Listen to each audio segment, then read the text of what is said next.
Welcome to the King Me Collective podcast. I am Dylan King, and I can't thank you enough for listening to what I have to say. This is the space that I get to ramble about all of my projects, lessons, and even my entrepreneurial ADHD ideas. My hope is to inspire you with confidence that you take action towards your goals, and let's normalize learning on the go in your designated field. Time waits for no one, and the best time to start was yesterday, so let's go. All right, what is up? So it was only a matter of time before we got into my woowiness, and I warned y'all in the first episode. So business is going good. We actually are only on one job right now because, like I said, we do have big jobs booked, but we are still waiting on permitting for our next big one that's to start. And actually, next week I'll be closing on my flip. So next week I start my flip for sure. I'm going to do things that don't necessarily need permitting, so I can replace my windows. I can, demo the siding. Pretty sure I'll need some sheathing, like OSB board on the side. So I can start doing those kind of things. I can get my roof done. There are things that I'll be able to do starting next week. And that's only because I have some funding in the bank to help me get started, because let's say all of my money deployed to just my down payment, then I would absolutely have to wait to get my permit. That way the loan provider I'm using, the servicing I'm using, would then say, okay, here's, you have your permit now, we can release funds to you, because they want to make sure that their money is being used legally, in permitted jobs, etc. So they won't necessarily start releasing money until permits are approved. However, it's not going to take all of the funds that I have for my, say, closing costs, etc. So I will be able to start my flip next week on a select few things. Permitting, I don't think is going to be very complicated for what I'm looking to get done. We're not changing the integrity of the building at all. It's not historically protected. So the fact that I'm not changing weight-bearing walls, etc., I'm really just going in, cleaning out what's there, and probably doing all new insulation and drywall. But we are adding a room, but we're not taking away anything that is holding the structure up. We're not changing the footprint. Like I said, it's not historically protected. So business is good. We'll be busy with that starting next week. And then I have one crew on the large plumbing supply warehouse job. So we're still there for this week. But for this week, it seems like that might be the only thing I'm needing to manage. Because one of my two crews has been waiting for this permit on the other addition for the customers that I've spoken about in recent episodes.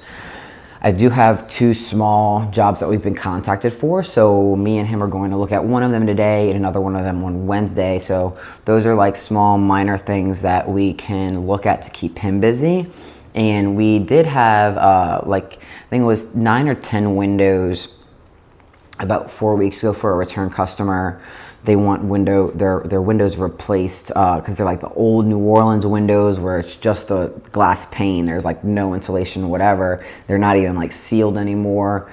If you've been in an older type of house, I think even if it's not New Orleans, I've even seen these kind of windows in Birmingham, etc. So I think if you've been in an older house, you know what kind of windows I'm talking about. So we do have that coming up. Those windows should be in within the next couple of days. So we have that. We have the two smaller jobs we're going to go look at, see if we can get my second crew rolling, and then get my house next week and get that permit hopefully within the next week or two. And then we will be pretty booked through the end of the year. Because my crew that I have on the plumbing supply house, they're actually starting another big job October 5th. So they've got enough time to finish up, but they're already booked for the next thing. And then these two jobs will be for the crew that I'm searching for some kind of filler spots right now. But with that being said, at the moment, I'm not super slammed. I have things on the board, on the calendar coming up, but as of right now, not super slammed. I did get my cargo container delivered Wednesday. That was an experience. They had to bring it on a tow truck, and the side of my house has like a pretty deep slant from like the pad of where we built the house, and then it goes down into like this old city servitude area. So we're built up. I mean, I would say we're probably built up 3.5, 4 feet from the servitude. So there's like a good little slant there. So when they had the tow truck, you could only get it so far into my backyard. And I've been posting it on my personal Instagram page. I am king_Dillon, Dillon. If y'all want to check any of that out, I have some videos of the truck backing up, and you can kind of see it like tilting. And it's super top heavy, like the guy explained to me. So we're only able to get it so far. My cousin is a commercial contractor. He has like forklifts and all kind of machinery. So he was actually able to come here to my house on Saturday with his skid machine, and me, him, and 2 of my crew members. We just, oh man, we actually put like thick fence poles underneath, and he was able to like push it as far back as we could, and then he was able to like lift it, and we had to level it, make sure all the pilings, you know, we had everything level. Because that sucker is not moving from where it is pretty much ever. I don't know why I would ever want to move it, but it is there to stay. So yeah, we had that go on this weekend. Me and Missy, you know, had to move everything over from like our old little hoopty shed to that. I've cleared out my space. Oh my gosh, it feels so good in here. I have the bikes in there now. I've cleared out all the material that was hanging out waiting for jobs in there now. So I have my workout space back, which is great for my mental health. I honestly think I got like only 2 workouts in last week. And they weren't great because it was like I was coming in here, and when I was like fighting for space, I was having to move things around to like move on to a different movement, which like, look, if you're waking up at like 5 a.m. to work out, like the last thing I want to do is like extra shit to get it done. Like I need to be able to walk in and get this workout routine done. So it feels really good. Actually, I'm going to bust out some leg workout right after I finish recording this. So I'm really excited to get my space back in here. And then I'm here at my desk in my office, you know, that I've built. I have like my office on one side, my kind of gym area on the other side of the garage. So it has not been really functionable for like the past week and a half, maybe about 2 weeks. So I went on like some jogs, some bike rides. I brought my kettlebell to my front yard and did some stuff within the last 2 weeks. But man, any workout I was really trying to get out done here and like focus in this room with all that shit in here, like was not happening. So it is so good for me, my routine, my mental health, to have my work and workout space clear. Excited to have, it was only $1,900 to get that container here and delivered. I think I might have spent like $300 putting my fence back up on materials. I mean, I'm paying my guys labor, but for as far as the materials go, I think it was like $300 to put like my fence back up where it needed to go, and it took our weekend. But I mean, other than that, we now have an official storage area for materials for these big jobs. That makes me feel better. Makes it a lot easier to return every little thing. If it's things we use frequently, like I'm just gonna throw it back there and move on to the next job with it, you know? So not a ton business-wise going on. Just gonna keep going on this the plumbing supply house. I'm really excited about that. I will say it is making me really making me debate getting my commercial license. I do love the renovations. I know I've said before, like my goal is really to use my GC license in order to help myself as far as like flips and rentals and stuff like that. But if I have enough crews, I always thought that maybe I would manage some customer jobs on the side to keep me and Missy's like construction salary coming in as we're working on flips that are paying us like a good bit, like every, you know, maybe 2 to 3 a year. I know I say like once a quarter, but I even think like 2 to 3 flips a year. And then acquire rentals kind of like as we need as far as like taxes go, but also not just that, but like if like a great deal comes up for a rental. So like that's how I've always kind of envisioned using my license for the past, say, like year or so now. And I've had a few people approach me about doing commercial spaces. And it's been really unfortunate because, like, if it doesn't necessarily need a permit, like if it's not like big stuff, then like we can go in and knock it out. Like, if we're just doing drywall and paint and floors, like we could do that. But I've passed up 2 jobs, and one was over $1 million. It was like $1.5 million job that someone wanted us to do for them, and I had to pass it up because it needed permits. It was a lot of work, and I was unable to do it because I was like, I don't get hit up enough for commercial jobs. But now if I think about it, there was non-permitted stuff that I did for a restaurant. I had an LGBTQ couple that wanted to use me to open up their cafe bakery, and I had to pass that up because that needed permitting. The building had no utilities for over 6 months, so we definitely needed permitting for that, even though they weren't moving a lot around. In order to get them up and going, like, they needed a permit. That's one of the things. If you had utilities off for more than 6 months, you have to have a permit to basically assess the property and say, like, it's safe to turn electricity back on to this. And then, I did the non-permitted restaurant that we did. Like I said, that was just like paints and stuff like that. We had the bakery. We had a dentist office for a friend. Like, it's turned into 1.5 million. I pretty much make 15%. Okay, so that hurts to imagine that hit. And then now we're working on the southern, the pipe supply house.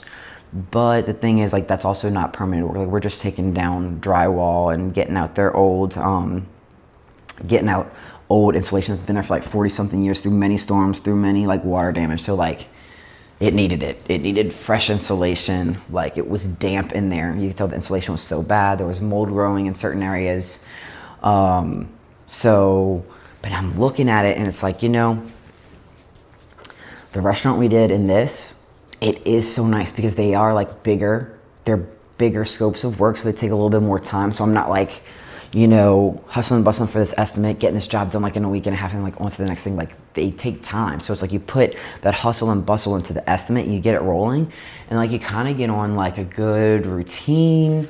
Things are making progress. They're giving me paperwork of like what colors they use for everything. So it's like, it's not even like, I don't know, which is great. Like, I understand our renovation residential clients. Like, I get it. Like, you want to know that, the color you're putting is the color you want to see in your bathroom. Like, I'm not saying like I have a problem with people like wanting to make sure they make the right decisions for their space. Like, I love that. Like, and I love giving people the product that they love, the bathroom they love, etc., whatever it is we're doing. But it's simplified. Like, here's the paper of the color we have to use.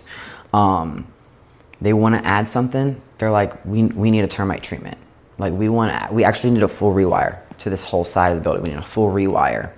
And it's like, it's just in there. Like, they're not, give me a price and like nickel and diming us on things that, like, we give fair prices. We really do. Like, I take my guy's price, I add, the percentage I need to cover my workman's comp insurance, my general liability insurance. Those things are like not cheap items. In the workman's comp, like, I pay per what I pay out. So if I'm paying my guys $15,000 in 1 month, then like I'm paying, depending on what whether they did sheetrock or whether they did brickwork, like, it all varies, but I am paying $6.50 to $12.50, I think, per $100 that I pay my guys. So you think I'm paying, I'm paying essentially 12%. So I'm paying, 6.5% to 12% on every $100 that I pay out. So I put enough money to cover our workman's comp, our general liability, like that stuff, and then I make 15%. I also put like a little bit just for a contingency. I know I've talked about that because it's like, instead of having to go back, we have to do a change order, a small change order, like giving us a little bit of like a do the percentage for my insurance and like 10% on top. That way, like, when those little things the customer may not even ever know about some of these things, you know, because it might just be so small. It's like, oh, like it's another $150. Like, you know, like we got to go get that piece. That piece is like $70. But like, because I have that 10% contingency on their numbers, like I don't have to like bug them. And like I said, make them feel like, oh, every week, like Dylan's adding a change order. Like, is it really, like, do we really need it? Like, you know, I protect myself from that. And then I make 15%. So if you think, you know, I had to say no to a $1.5 million job that someone trusted me and wanted me because they knew me, wanted me to do it. Like, So now working at the plumbing supply house and seeing like how much in a good routine and work groove we're getting in, and seeing how they're just adding to it, and it's not being nickel and dime. Like, this is what they want, and because they're seeing as they're investing in like the facelift of this company, and they're going to improve their sales over the next X amount of years from what they were, you know. So they're seeing it as an investment. So no questions asked, and I'm loving it, right? Because I'm like, we can do it, like, and I don't have to worry about like, do they understand that like they're asking for more, it's going to owe more, because they're a business themselves, so they understand asking for more, you know, is going to take more. There's a video going around. I follow this contractor, and it's so funny. He's like, he does like this example. He's like, you know, you get this really nice steakhouse, and you know, you get like this $100 steak or $150 steak, and like the waiter comes up and they're like, oh man, it was the best steak ever. Like, I loved it. I'm so pleased with it. And the waiter's like, well, great. I love that you like loved the meal. We have like, you know, the city's best whatever cheesecake. Would you like a piece for dessert? You know what? The steak was so good. I've got a little room. We're not in a rush. Like, let's go ahead, get the cheesecake. You know, enjoy the cheesecake, love it. And then the waiter comes back out with the receipt, and the guy's like playing the customer, and he's like, excuse me, there's a cheesecake on my receipt. Like, you know, like fighting that, like, why isn't the cheesecake for free? You know? And it's like, that's how people treat contractors. Like, seriously, they'll be like, well, you're drilling over here, like, we just need to drill a little bit over here too. It's like, okay, well, it goes by the foot, right? Like, if you drilled a hole, you know, 9 inches to a foot down and 2 feet wide and, you know, 3 feet long, like, just because we have the jackhammer, like, it's not easy work, and two, like, it's more labor and it's more time, because I could just do the original spot and it would take less of my time. Time is money, etc. Happens to us all the time. So I think I will reinvestigate the option of going to take my commercial contracting license. It is open book, but it's more in depth, but we'll see. I'm really debating it at this point. I think my biggest hurdle would be exactly how much it increases my insurance. But yeah, something to look into.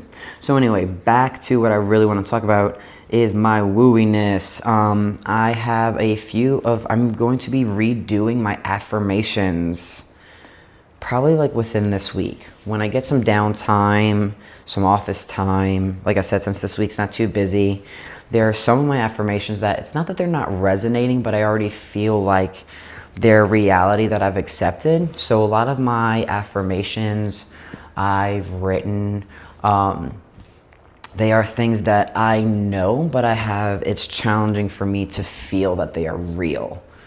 So I bring them to my flashcard, my affirmation cards that I make myself. And every now and then I just go through and say, like, I already know this. This is a matter of fact. Like, I have no doubt in this statement, so I no longer feel like I need to like say repeat as frequently. So I always say like good things to myself. I do listen to some like affirmations like in my car ride, because like, you think I'm sitting in my truck like most of the day. If I'm gone 8 hours, you know, during the day, 8 to 10 hours, I'm probably driving at least half of that. So 4 to 5 hours a day sitting in my car. I am a huge music person. If you don't know, I'm the lead singer of a local emo cover band. So I do love music, but, you know, and I listen to all kind of different genres, new, old, whatever.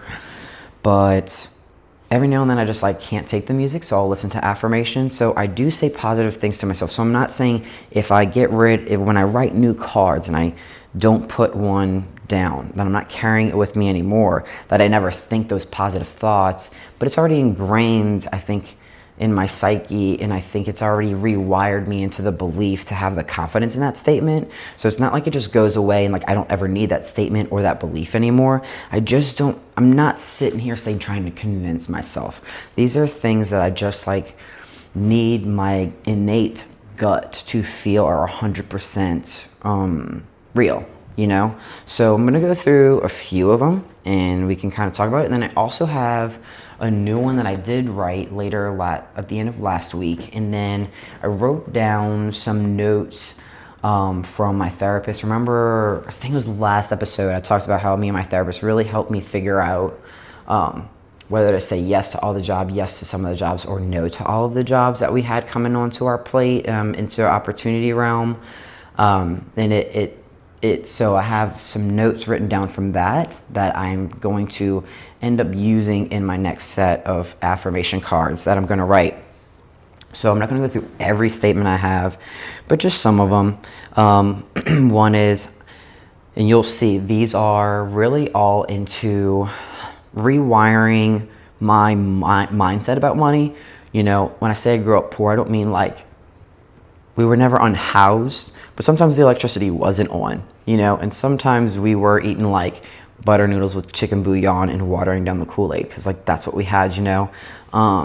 Like the fridge was empty, like quite empty it was pretty empty a lot. And then, like I said, the lights weren't on. So a lot of them that come to money is not because I'm sitting here and I am obsessed with becoming rich. I am rewiring my brain to know that the good life is not just for them, but that the good, financial, secure life belongs to me and allows me to provide an enjoyable, fun, stress-free life for my kids. Not that I don't need them to learn how to navigate stress or bad days, but as a parent, you always want better for your kids than like what you had, right? So these affirmations, when it talks about money, I don't want you to sit here and think, man, this dude thinks about money all the time. I have had a ton of rewiring to do in order to say, I feel like make the most out of the success that I'm working towards. I don't want to just be busy successful. I want to be financially smart while I'm busy successful and have those two work to create financial security, stability, and just a stable home for my kids. Like that's the drive. You know, my mom helped manage an apartment complex, and you know, we got a discount at that apartment complex. I think I lived in like 3 to 5 of those apartments. You know, my mom bought a house and we rented a house from my mom in order to like have a backyard, you know, for a little while. And then we lived in another house, and my parents went through a divorce, and I stayed in that house to save money when I was 18, 19, until they knocked on the door to take my car. It was one of the things that was getting lost in my parents' divorce. And so my friend's mom actually donated a hoopty card to me, which was great because like I had no means of getting another car, but like I already had a career. I was already like booked doing hair. So I needed a way to get to and from, but I didn't have the means to go just buy a car. And because of other reasons, which I said I'll get in another episode, I also had shit credit, not to my fault. I'll get into that in another episode. But so these money affirmations are not through arrogance, and they're not through me idolizing, say, billionaire type of things, but it's just like money doesn't buy you happiness, but it does bring you peace. And if you don't know it brings you peace, then like you've never been without, you know? So I can't say like, oh, having money is going to like bring it, like, no, but my family is happy. So to bring me the peace that I need from, say, the money trauma and stuff that I've been through, and for me to provide the type of opportunities in life I want to my kids, like it takes money, you know? So The first one I'm gonna read to y'all is, I am beyond grateful that money comes back to me in increasing quantities from multiple sources of income. And that is true, right? We have our home buyer job where we have, it's a smaller salary, but then we get like a commission based on our sales. And then, we also make our salary with construction. And with construction, that provides me the opportunity to do flips, and with investors who don't own properties and like need someone to give them like a rough takeoff, I'm starting to charge $150 for that, because a lot of times, most of the time, I haven't actually done a takeoff for an investor and they've even made an offer on the property. So I was doing that a lot, and it was not a waste of time, but like it didn't provide me anything. So homeowners, whatever, free estimates. Investors don't own the property yet, like have not signed for that property yet. Or even I have friends who are obviously in real estate, and the agent will be like, oh, well, they want to renegotiate the numbers. Will you come do this estimate so we can get, their sale price lower? Like, I'm charging for that because it is a rush around to make sure, because like I also need to make sure, like, not that the price needs to be like 100% without like all the tradesmen going, but like at certain extent within a reasonable range, I need to have that number pretty accurate. That way, if they do get the sale price down and if they do actually get that work done, that like my number is not that far off from what I quoted them for, their closing. So multiple streams of income there. This one, only good comes to me and I'm ready to receive more blessings, right? This was helping me rewire that good stuff is for me. It's not at random. It's not coincidence. It's not temporary. It's that only good things come to me. Let me see. I have another one that kind of goes off of that one that I really like. I overcome challenges successfully and I take them as useful lessons. So right there, right? Like, I know only good comes to me, but that doesn't mean I'm not going to have those hard days. Like I said, we are actually in, legal back and forth with a job that owes us damn near 50 grand. I mean, honestly, from the work, it's 48K. And then from the legal cost already, we're at 13,000. So essentially 60 something $1,000 from one job. So it's not saying that it's not challenging. It's not saying that every day is good, but it is saying that I do overcome them successfully. And then I learn, right? Like, my contract is better because of this. I now know that if a job is over 100K, that I need to go file a notice of contract with the city. That way, if there is a non-payment issue, then I can, instead of going this whole $13,000 legal route, my first, chain of action can be going to place a lien against the property. That way, hopefully I can avoid lawyer fees or too many lawyer fees, because we have that lien threatening their property. So I'm in that challenge, but I've learned. I now have a lawyer that I trust. I now know about the notice of contract, and my own contract is stronger. I also now know, like, I always was bigger in texting because I'm on the go all the time. So customers will call me and I might be at the dump site, like literally not even by my phone. I might be like struggle busing with a full cart of heavy materials, that kind of stuff. So, just to get back to people quick, but I've now learned, like, it is good to text and email. That way everything, even when things are going good, like, it shows like your communication through writing. And then one thing I also learned through that is, even if it's an in-person conversation, because there's been one or two times I'm like, that was an in-person conversation. Like, I know everyone in the room remembers that conversation. And my lawyer was like, there's no problem talking about things and making agreements, like, verbally. But then later in email or text, go in and say, hey, I just want to note, like, this was our discussion, and then this was, the solution, or this is what, the final answer was from y'all. Get that confirmation in writing. So I'm learning from that, that challenge. So yes, good things do come to me. Challenges also come to me, but I learn through them and I overcome them in the most successful way that I can. I do have here, I'm retiring wealthy at 55, okay? I'm not really putting a dollar amount, I just want to retire feeling wealthy at 55. Now, am I really going to retire? I'm a busybody. Come on, y'all. Am I really going to retire? But can I be more passive at 55? Yeah, I'm 37, you know? Like, I've got time. I've already had so much more opportunity presented to me in the last 12 months of my life. So what's that times 15, whatever, 10, 15 more, you know? So I do have this in here. It is not like, and then I stop working, but it is, if I want to, I can fully retire wealthy at 55. And I'm putting that out there. Maybe I feel like I still do want to work, and that's fine, because like most people don't really retire, or it's like in their 60s. But like, I want to know if I want to take a trip every quarter, a big trip every quarter, or go like out of the country for 2-3 weeks at a time and explore whatever it may be. Like, I'm putting out in the universe that the work I'm doing now, I'm going to retire wealthy at 55. And when that happens, it is up to me how much I want to work, and you know, how passive I can be at that point. I also have, there is no limit to what I can achieve. Pretty straightforward. I think I might get rid of that one, because I do believe that. And I know people think I'm a little dreamy, I guess, for thinking that. But that's fine.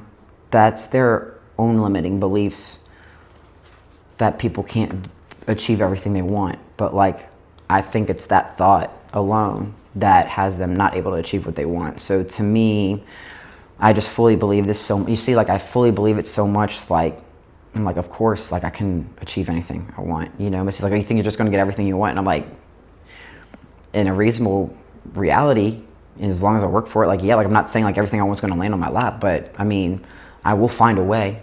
And one of her sayings that she probably hates that she ever told me was, where there's a dill, there's a way. So if you ever seen me post that on Instagram, just know that Missy came up with it.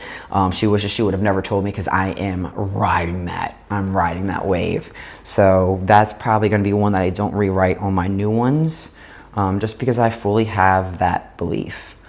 I also have, and this one's, I guess, maybe a little embarrassing, but this one is, me and Missy continue to grow professionally and continue to be appreciated and become stronger assets at Homebuyer Louisiana. So I wrote that when we first got on with Homebuyer Louisiana, because we had not been employed by someone else in a decade. So going from being your own boss, like literally, like we could close the gym, we could get trainer or our coaches to the gym and take off. You know, we wanted to change the gym schedule because we thought it'd be more beneficial to have a different schedule, you know, for the members or whatever. Like, we were able to do whatever we want. We want to invest money. Like, we would, you know, buy new equipment. Like, it was always up to us. So I won't say, I guess we were like kind of nervous, you know, were we the type of workers at this point that were going to work well with someone else delegating us in someone else's systems? I know it's probably harder for me than for Missy, but it hasn't been hard at all. It's been really great. And I do feel that we've both grown professionally, like without a doubt. And we do feel appreciated. We feel very appreciated, and we do feel like assets. Like Missy, the way she helps them, like I know she feels like an asset, and I definitely feel like my contractor knowledge definitely helps them, because they'll call me just about construction stuff sometimes, you know, or like I can help out with investors, like last minute repairs that like they've lost track with their construction crew. Like, so, and then I've tried to also get better at like the way I inspect their properties, because I'm not like a licensed, like say you're getting a new house and you have an inspection period. Like, I'm not that kind of inspector, but like I have a base knowledge of everything. You know, I've got a couple of tools that I take in. You know, it's more useful like when the power's onto the structure and they're not always on these wholesale properties. But yeah, we do feel like we've grown professionally. We do feel like we're assets, and we do feel appreciated. So that was one I wrote down when we got hired. Like I said, this month made a year over there. So I guess I wanted to share that one, because even if it feels corny, if it's something that you just need to put in your belief system, write it down, start repeating it, and repeat it like you feel it and you know it. You know, don't be like, then no. Like, the universe is going to serve the assertiveness. And then eventually that in the back of your head that like you're trying to fight away from, it goes away, and you completely believe that statement. I completely believe that statement now, and it did everything I needed it to do. My family is full of love, happiness, safety, security, and joy. All three of my kids know how much they mean to me. I wrote that one because I wanted a house full of love, happiness, safety, security, and joy. And I can't say that that's what I grew up with. Like, love you, Mom, if you end up listening to this podcast. But, the home was not that. Our home was dry shelter, but for many reasons, love, happiness, safety, security, and joy none of those things were probably words I'd use to describe my childhood. So I wanted to affirm that for my immediate family now and my home. And I also know that my parents, through their rocky relationship, that I don't know if we all felt loved all the time, like us kids, because I do know like we cause more stress. So this one's super important for me personally. And it's like no matter what goes on in the professional work world, like that was one that I needed to keep in there. And I do believe it. I do love how love how happy my kids are. And that's probably been some of the biggest things. Like we've been starting to take family bike rides. We all finally got bikes because before we were in a neighborhood where we could ride. We're on a dead end between two busy roads.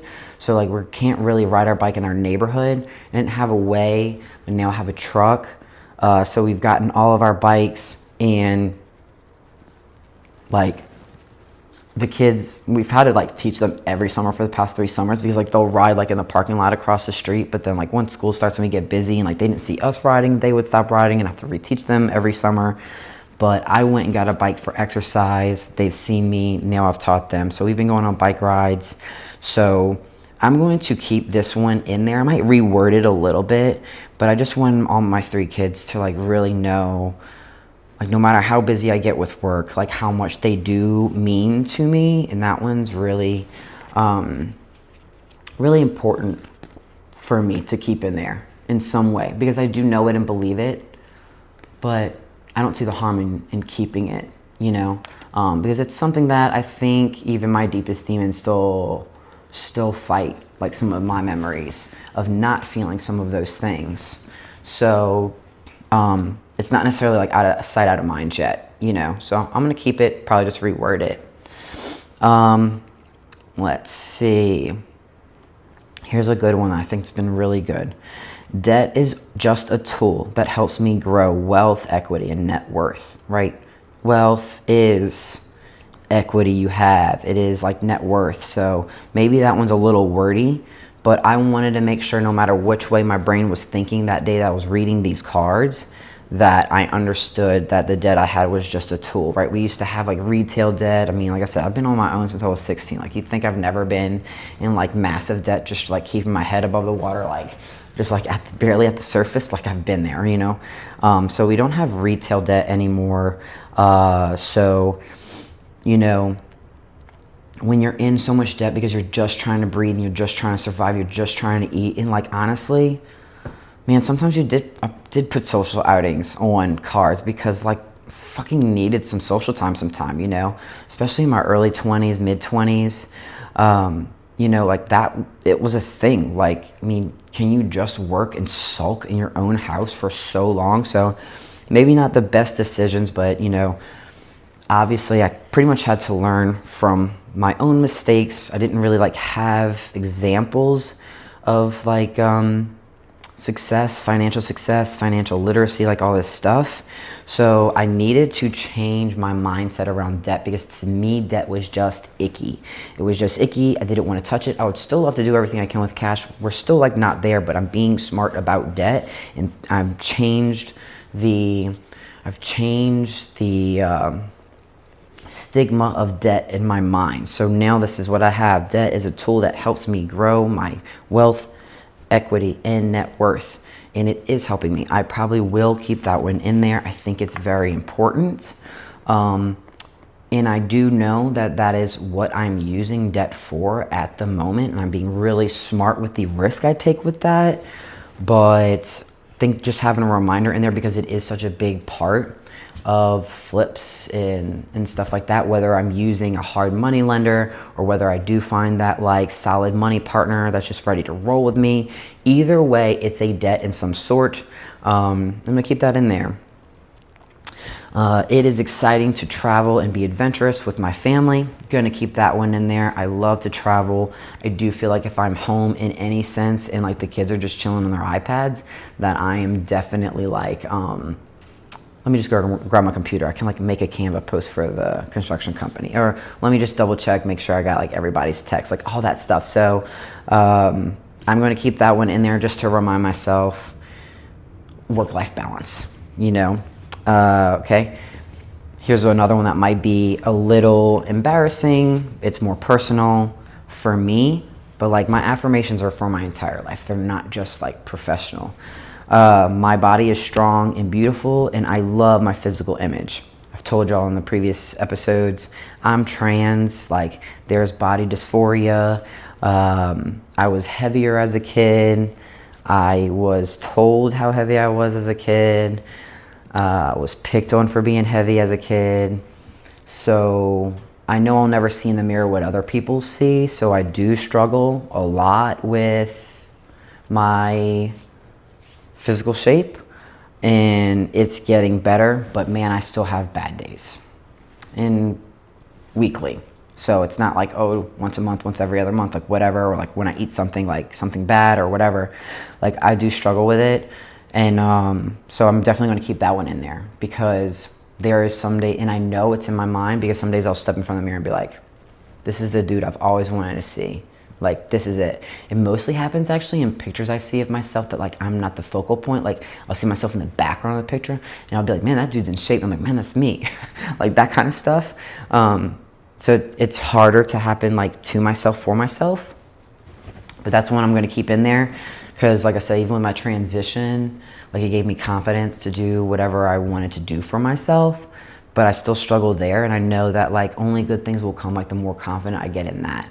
So I no longer work out as punishment. I do work out for longevity. I do work out to be healthy and active with my kids, and I like to look good. Like, yeah, I do work out to look good. Like I like to look good. I'm not like conceited vain, but like, I mean, who doesn't like to look good? And if you like haven't like done up yourself, like you go do up yourself real quick for the weekend, or like eat good for 2 weeks and dress nice on that weekend, and tell me you don't feel better. If you have that confidence, like your confidence will only help you. So I'm keeping that one in there for sure.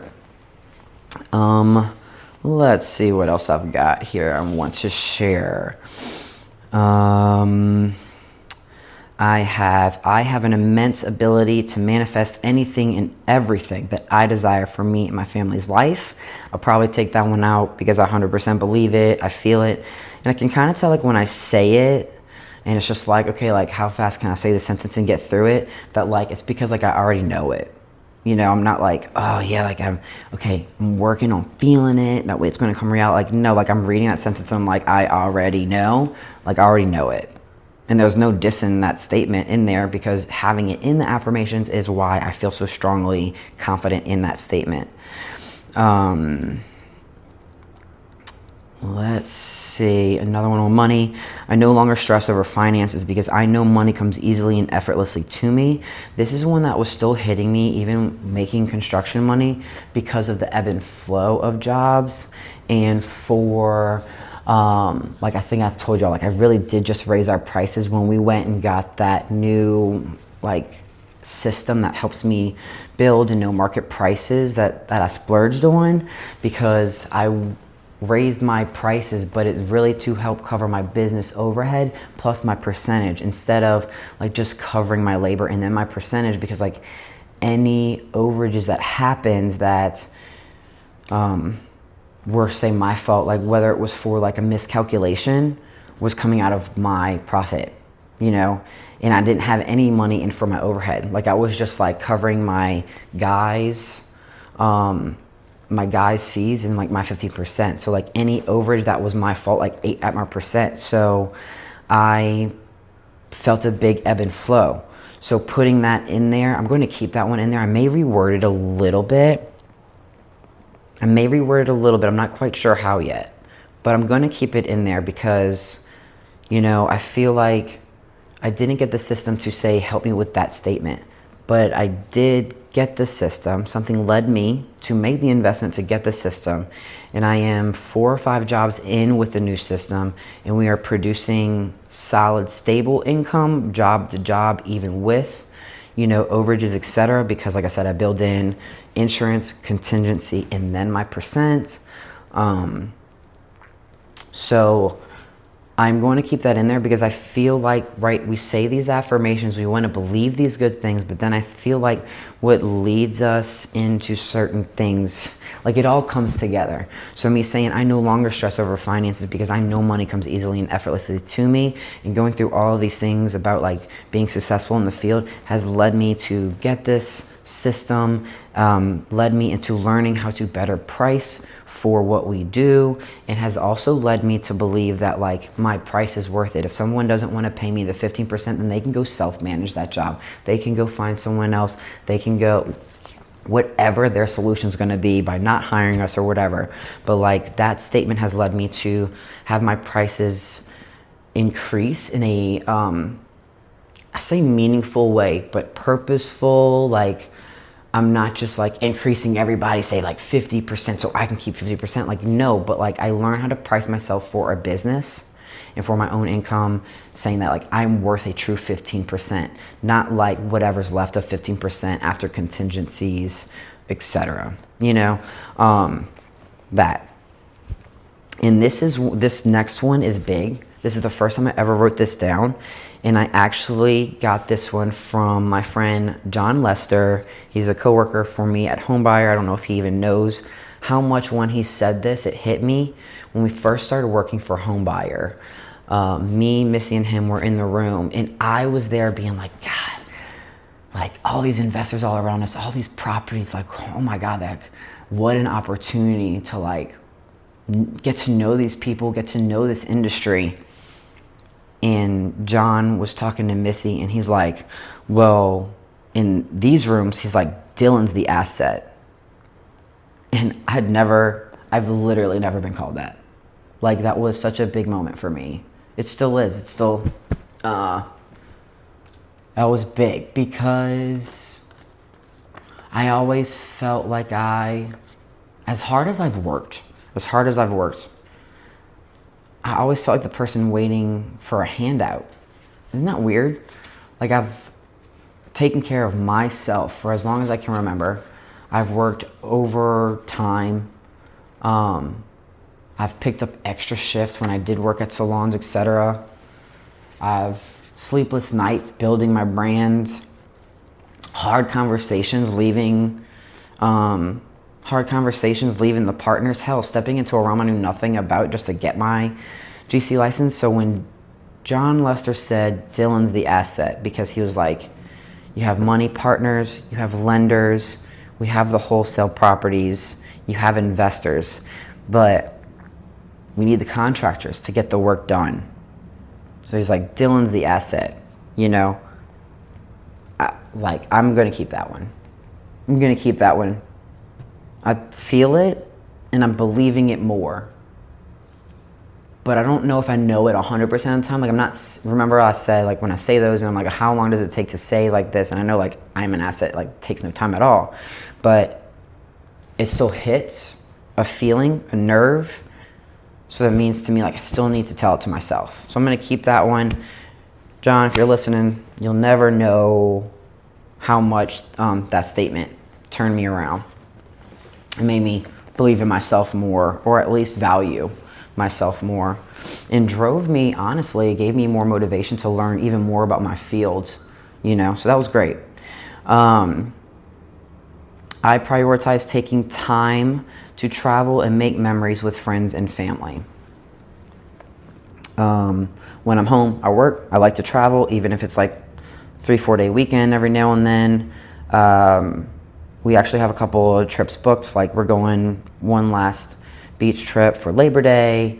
We're going to Tucson, Arizona to play in our LGBT softball tournament. So I'm really excited about that.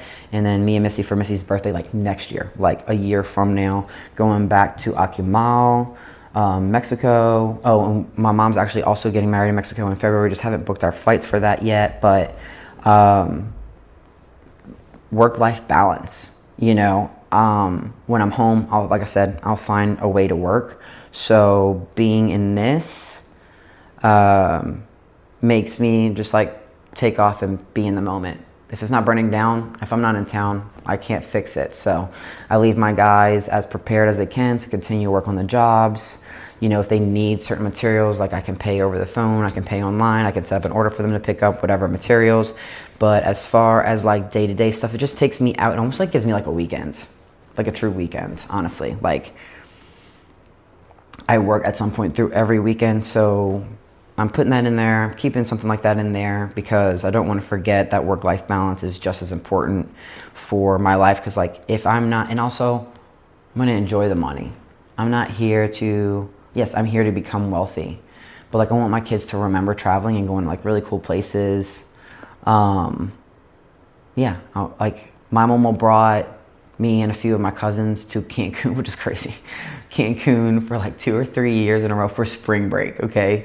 I think I was like second, third, and fourth grade or something like that. We went, and it's wild to me, like now knowing what Cancun is during spring break, that my mom would like, she'd take me, my mom, my aunts, and like our kids, and like the kids, and like some of the other cousins, and like we'd all go. So that's super funny, but I remember that, and as crazy as my childhood was, like those are memories that I am so grateful to have. Super cool to say, like, I went to Mexico when I was like a child. So I want that for my kids. So leaving that in there. I enjoy life and cherish the little things. I don't know if I need that one in there anymore. Maybe I'll reword it, but not that like I don't or that I need to convince myself, but I guess this one is just kind of like a reminder. The hustle and bustle gets busy every day. We can get so lost in it, but we need to enjoy and cherish those little things. So I might reword it. Maybe I'll take it out. I don't know. I'm on the fence with it because I do believe it, and I already know that I cherish the little things. I'm very sentimental, so we'll see about that. And I am fulfilled. I like that one. Probably keep that one in there. Again, just as a friendly reminder. The new card that I have that I wrote the end of last week is I have earned the success I am enjoying now. We went over it before, right, with my therapist and with my friend and with Missy, my wife, telling me like the good life is meant for me, to stop freaking out about it, like I'm here. Like, yes, I'm working a lot still, but I'm in the success. Like, we're having it, So now we need to make, the smart decisions with the money. Just because we have it, don't spend it. Invest it. Invest it where? Invest it how? Like, what's worth the investment? Things like that. But to say, like my friend told me, my foot's in the door of where I've been wanting to go, and my back heel is up, leaving. I'm humble. I'm going to stay remembering where I came from, but that I have earned the success that I am enjoying now. So this one, like I said, this is a new one, keeping that. Financial freedom is mine now, and I know I deserve it. So I won't say like we're, say 1,000% there, but we're on our way there. So I'm still manifesting this. We are better than we have ever been. I believe we are on the right track.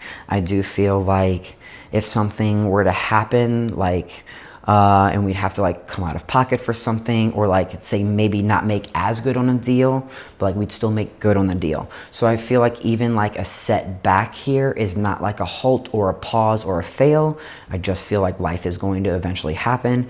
So I won't say like we're 100% financial freedom, we can do whatever we want, like we don't have to calculate like whatever. I think I'm going to always calculate things even when I'm there, but we're still manifesting that. That one's in there. And then I deserve this good life, and I am proud of myself. I think that one's self-explanatory, especially if you listen to the last episode. So I do deserve this good life, and I am proud of myself. And I think the proud of myself is a big part, because it's like, well, I do deserve this good life, but like I have all these like concerns and worries and in these voices, and like all this could go wrong, or like what if it ends, like what if we don't get in, what if we never book another job, you know, and feeling like I'm chasing something. So I think I want that I'm proud of myself in there, because it's like I'm here handling it, and like no matter what comes, if it gets slow, I'll hustle and bustle. I'll go out there. I'm in the right rooms. I'm in the right rooms to find more business.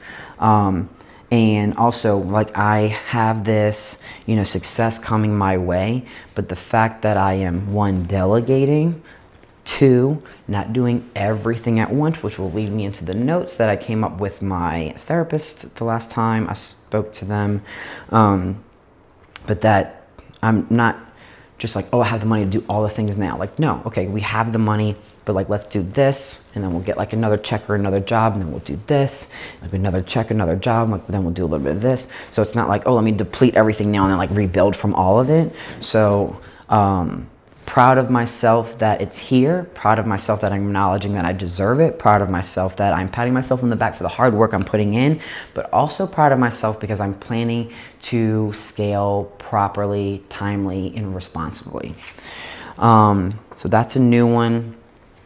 Last one, the notes that I have from my my therapist when I was like freaking out about everything in front of us is let go of the all or nothing mindset, right? And that's kind of like what I just described. Like, I know because, you know, we have money in the bank that could I go get like a little hoopty work truck that can pull heavier than my truck, and I don't have to worry about damaging my truck at the dump site, or get a second dumpster. That way I don't have to stagger everything, that I can have two dumpsters on two different job sites. You know, could I do all of that? Like, I could go do it all right now and then like really lower the cash that's in the bank. But what I did was I got the storage container, or like I could have just went and got a commercial space, but I didn't want to spend that much. I knew that was like overkill for me right now. So I got $1,900. It's going to be under, after I pay my guys in the fence material, like under $2,000, I now have a storage container essentially for works, for supplies, materials, tools, whatever. So I did that low cost investment that's useful. I'm not going into overkill. So let go of the all or nothing mindset. I feel like I'm already healing from that. I'm going to definitely put that in my cards. Yeah. And that's I guess that's all I have. The other stuff is, you know, the conversations that I needed to have. That was like, remember, if you tuned into last episode, going over seeing what investors had the money, because I didn't have the cash to upfront on any of their projects. So I had that conversation.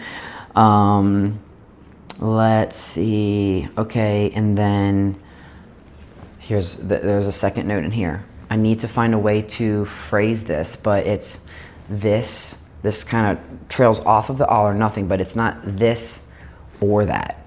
Like, I don't have to pick, do I get the storage container or the trailer, the dumpster trailer, or the storage container or the truck, like the 250 that can pull heavier. Instead of this or, it can be this, then that, right? So I have the storage container. So now my workout space is clear. My office space is clear. Like, I can think and breathe again and be productive and have my designated spaces, rebuild, and then I'll probably get like an older but stronger truck, because I've had $12,000 of repair in my brand new Tundra. Oh my God. I can get into that in another conversation, but thank God my insurance paid for it. But it was the dump site that fucked it up. Something basically ripped the whole undercarriage of my truck.